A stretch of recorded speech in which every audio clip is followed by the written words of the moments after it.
Terima kasih atas kesempatannya. Hari ini kami dari kelompok 4 akan mempresentasikan tentang siklus manajemen sumber daya manusia dan penggajian.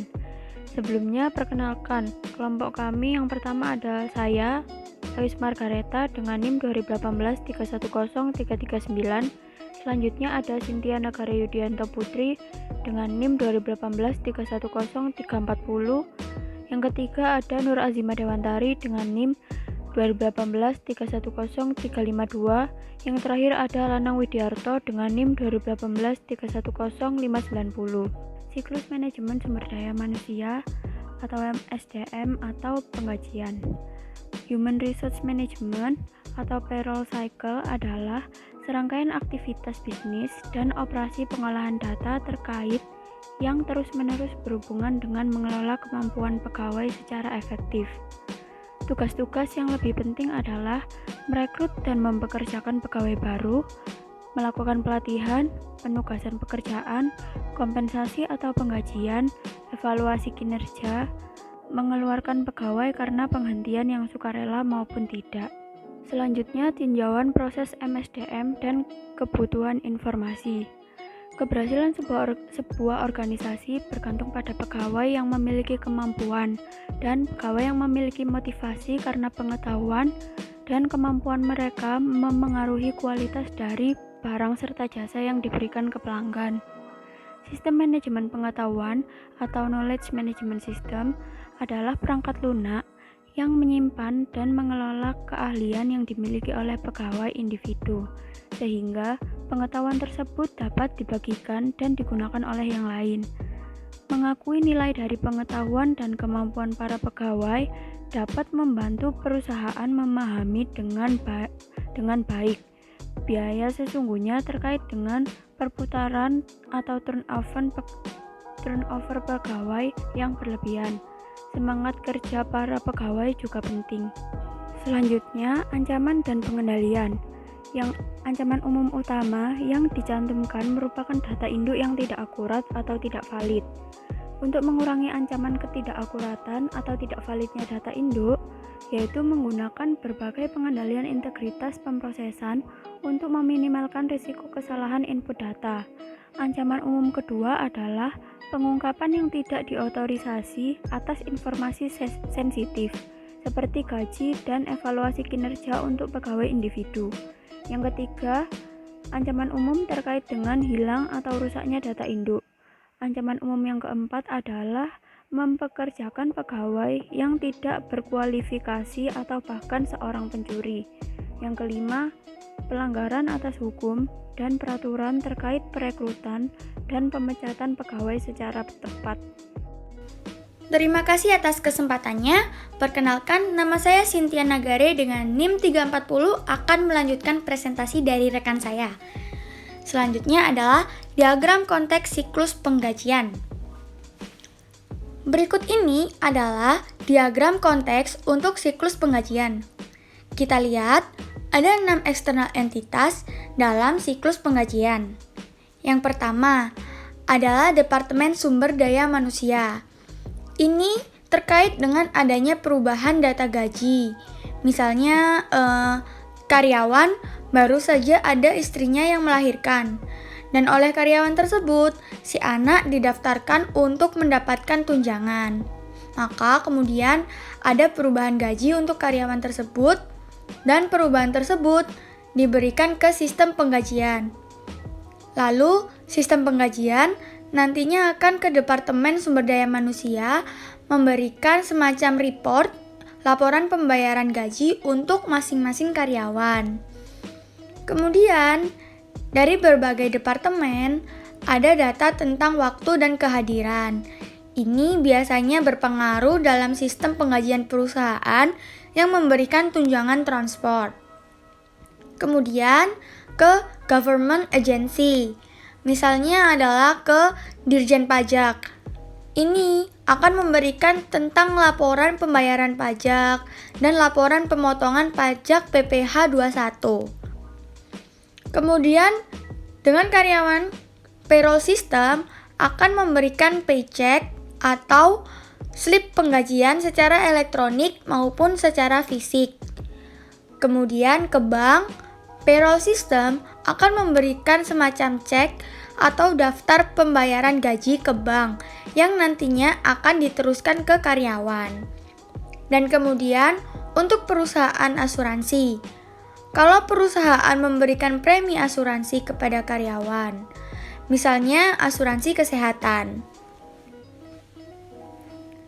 Berikut ini adalah aktivitas yang ada dalam suatu penggajian. Yang pertama, memperbarui database induk penggajian yang melibatkan pembaruan database induk penggajian yang merefleksikan berbagai jenis perubahan yang diajukan secara internal. Misalnya, ada kenaikan jabatan, kenaikan pangkat, kenaikan gaji pokok, dan adanya tambahan untuk tunjangan anggota keluarga baru. Hal ini diperlukan agar gaji yang diberikan memang sudah sesuai dengan yang harus diterima oleh karyawan. Jangan sampai gaji yang diberikan kelebihan, yang mana seharusnya akan mengurangi laba perusahaan. Tetapi juga jangan sampai lebih rendah dari yang akan diterima, karena akan merugikan bagi karyawan yang menerima gaji. Kemudian yang kedua adalah memvalidasi data waktu dan kehadiran. Ini untuk perusahaan yang mungkin komponen gajinya termasuk tunjangan kehadiran, maka harus mendapatkan data kehadiran dari karyawan. Misalnya, ada perusahaan yang memberikan tunjangan kehadiran jika karyawan perusahaan datang paling lambat 15 menit setelah jam 8. Maka di sini bagian payroll harus memastikan apakah karyawan akan mendapatkan haknya karena datang tepat waktu atau tidak dapat. Nah, biasanya dokumen sumbernya adalah timesheets atau data kehadiran karyawan. Berikut ini adalah data flow diagram level 0 siklus penggajian. Kita lihat, tadi ada 6 entitas eksternal. Kita lihat dari Departemen Sumber Daya Manusia kalau ada perubahan tentang karyawan yang akan merubah juga nantinya gaji yang akan diberikan. Atau dari Dirjen Pajak memberikan tentang pajak penghasilan baru untuk karyawan. Misalnya, maka langkah pertama yang harus dilakukan adalah update master data tentang karyawan. Kemudian setelah itu, yang kedua adalah dari berbagai departemen akan memberikan waktu kehadiran ke bagian penggajian akan divalidasi dengan kehadiran karyawan. Ini untuk perusahaan-perusahaan yang memberikan tunjangan kehadiran sebagai salah satu komponen penghasilan untuk karyawan. Ketiga, kemudian menyiapkan daftar gaji yang akan dibayarkan. Keempat, mengeluarkan gaji. Bisa dalam bentuk cek yang dikirimkan ke bank, bisa juga dalam bentuk laporan pembayaran gaji. Nanti, bank yang akan mentransfer ke rekening para karyawan. Biasanya ada kerjasama antara bank dan perusahaan. Yang kelima, ada juga mengeluarkan untuk pembayaran pajak ke perusahaan asuransi, BPJS Kesehatan, dan ketenaga kerjaan. Terima kasih atas kesempatannya. Saya Nur Azima Dewantari dengan NIM 352 akan melanjutkan presentasi dari rekan saya. Langkah ketiga dalam siklus penggajian adalah menyiapkan penggajian. Selanjutnya, proses menyiapkan penggajian meliputi yang pertama, pengeditan dan validasi transaksi penggajian yang kemudian disortir berdasarkan nomor pegawai. Yang kedua, penjumlahan seluruh komponen pengurang gaji untuk mengurangi pendapatan kotor sehingga mendapatkan pendapatan yang bersih. Komponen pengurang gaji ini terbagi menjadi dua, yaitu potongan pajak dan potongan sukarela atau dana pensiun, asuransi, dan sebagainya. Yang ketiga, pembuatan daftar penggajian dan potongan. Yang terakhir, pencetakan slip gaji. Selanjutnya ada ancaman dan pengendalian. Ancamannya, kerumitan pemrosesan penggajian. terutama berbagai ketentuan hukum pajak, membuat pemrosesan penggajian rawan akan kesalahan. Untuk pengendaliannya, ada 3 jenis pengendalian. Yang pertama, batch total, yaitu sistem MSDM yang canggih akan terus menggunakan pemrosesan batch untuk penggajian. Yang kedua, melakukan cross-voting daftar penggajian. Total dari kolom gaji bersih harus sama dengan total gaji kotor dikurangi potongan total. Jika tidak sama, maka sebuah kesalahan terjadi dalam pemrosesan dan perlu segera diselidiki dan dikoreksi. Yang ketiga, akun clearing penggajian, yaitu sebuah akun buku besar umum yang digunakan untuk mengecek keakuratan dan kelengkapan pencatatan biaya penggajian dan alokasi selanjutnya terhadap pusat biaya yang sesuai. Langkah berikutnya adalah pengeluaran nyata atas cek gaji ke pegawai atau mengeluarkan penggajian. Sebagian besar pegawai dibayar menggunakan cek atau setoran langsung dengan jumlah gaji bersih ke dalam rekening bank pribadi mereka. Kedua metode tersebut memberikan sebuah sarana untuk mendokumentasikan jumlah upah yang dibayarkan. Selanjutnya, ada proses mengeluarkan penggajian. Setelah cek gaji disiapkan, petugas penggajian memeriksa dan menyetujui daftar penggajian.